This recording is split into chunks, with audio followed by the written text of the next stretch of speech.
Samajwadi party से राज्यसभा सांसद जावेद अली का कहना है कि समाजवादी पार्टी पश्चिम उत्तर प्रदेश में मजबूत है। पश्चिम यूपी में ना तो सांप्रदायिक तनाव है और ना ही कोई इलाका छोड़कर जा रहा है। सपा सरकार ने पिछले 4 साल में इतने काम कर लिए हैं कि उसकी वापसी तय है। लखनऊ आए जावेद अली से हमारे UP bureau chief Ashfaq Ahmad ने खास बातचीत की।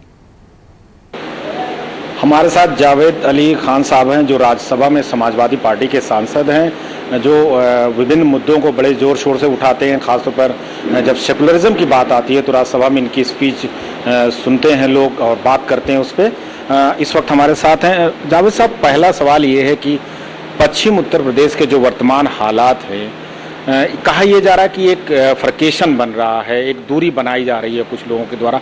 आप वहाँ के हैं, आप बहुत दिनों से राजनीति कर रहे हैं, क्या आपको लगता है ये सही है या सिर्फ मीडिया में एक माहौल बनाया जा रहा है चुनाव का? पश्चिमी उत्तर प्रदेश में ही नहीं बल्कि पूरे देश में, और मैं तो कहूँगा कि पूरे देश में कुछ ताकतें हैं। सब लोग जानते हैं कि वो ताकतें कौन हैं। उनकी राजनीति, उनका पूरा कारोबार लोगों के बीच में दूरी बना करके ही चलता है। और हर इलेक्शन से पहले, चाहे वो राज्य की विधानसभाओं का हो या देश की लोकसभा का हो, वो लोग, वो ताकतें ये कोशिश करती हैं कि धर्म के नाम पर ध्रुवीकरण हो और वो फायदा हासिल कर सकें। लेकिन उत्तर प्रदेश में इस विधानसभा चुनाव से पहले जो वो ये कोशिश कर रहे हैं, मुझे पूरा यकीन है कि प्रदेश की जनता उनकी इन कोशिशों को नाकाम कर देगी और उन्हें ऐसा कुछ करने लायक छोड़ेगी नहीं। समाजवादी पार्टी की सरकार उत्तर प्रदेश में, आपकी सरकार 4 साल हो गए हैं। कई आरोप लगे हैं सरकार के ऊपर कि चाहे वो मुजफ्फरपुर दंगा रहा हो, चाहे और बहुत सी बातें हों, सरकार पर यह आरोप लगता है कि वो जो इन मुद्दों पर निपटने में नाकाम रहती है। कानून व्यवस्था पर सवाल उठता है। आपको लगता है कि सरकार को और अपनी कानून व्यवस्था सुधारनी चाहिए या सिर्फ ये विपक्षियों का आरोप है? अकेले उत्तर प्रदेश में ही नहीं, पूरे देश के अंदर कानून व्यवस्था के फ्रंट पर जितना ज्यादा काम हो, जितनी ज्यादा अच्छी स्थिति हो, ये बहुत आदर्श बात है। लेकिन हम उत्तर प्रदेश को आइसोलेशन में नहीं रख सकते या नहीं देख सकते।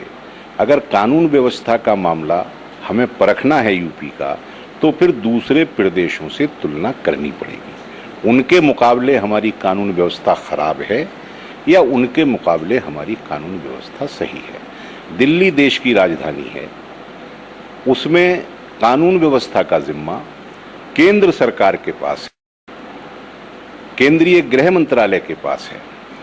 दिल्ली के अपराधों के आंकड़े, किसी भी अपराध के आंकड़े उठा लीजिए और उत्तर प्रदेश के अपराधों के आंकड़े आप उठा लीजिए।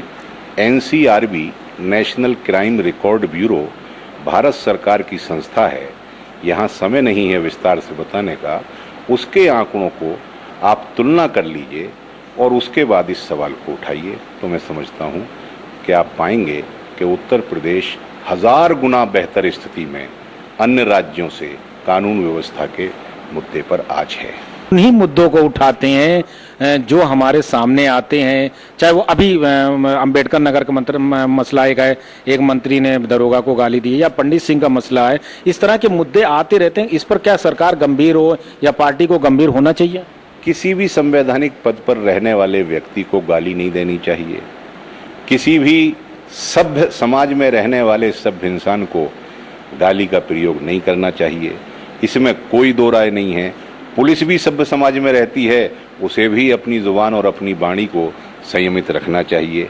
ये भी बात अपनी जगह सही है। आपका ये जो सवाल है कि आप उन मुद्दों को उठाते हैं, इसका मतलब ये है कि समाजवादी पार्टी बहुत मजबूत पार्टी हो रही है उत्तर प्रदेश के अंदर। जो काम विपक्ष को करने चाहिए वो विपक्ष नहीं कर पाता है, मीडिया को करने पड़ते हैं। इसका मतलब विपक्ष तो कहीं है ही नहीं। और समाजवादी पार्टी बहुत ताकतवर पार्टी है, क्योंकि उसको मुद्दे वो फेस करने पड़ रहे हैं जो मीडिया उठाता है बकौल आपके। आप की सरकार के 4 साल हो गए, आपको लगता है कि जो काम सरकार ने किया, अखिलेश यादव की सरकार ने किया, वो इतने काम हैं कि जो चुनाव आने वाले हैं उनमें वो काम लेकर जाए और सत्ता में वापसी कर पाएगी सरकार? देखिए, हर सत्ताधारी दल का ये लक्ष्य भी होता है, ये मकसद भी होता है, ये ख्वाहिश भी होती है कि हम पुनः सत्ता में आएं। हमारी समाजवादी पार्टी की सरकार ने बहुत काम किए हैं, अनगिनत काम किए हैं। घोषणा पत्र में जो लिखे हुए थे वो भी किए, जो घोषणा पत्र में नहीं लिखे हुए थे वो भी किए। उसकी तफसील में विस्तार में जाने की ज़रूरत नहीं है। काम के साथ साथ समाजवादी पार्टी का जो दृष्टिकोण है एक बेहतर उत्तर प्रदेश बनाने का, एक बेहतर हिंदुस्तान बनाने का, जो हमारी राजनीति है वो भी जनता के बीच में आज लोकप्रिय हो रही है। दूसरे दलों की जो पॉलिटिक्स है वो उसका पर्दाफाश हो चुका है और अखिलेश यादव की क़यादत में समाजवादी पार्टी को लोग पसंद कर रहे हैं। इसलिए मुझे कोई कारण नहीं लगता कि हम दोबारा सरकार में ना आए।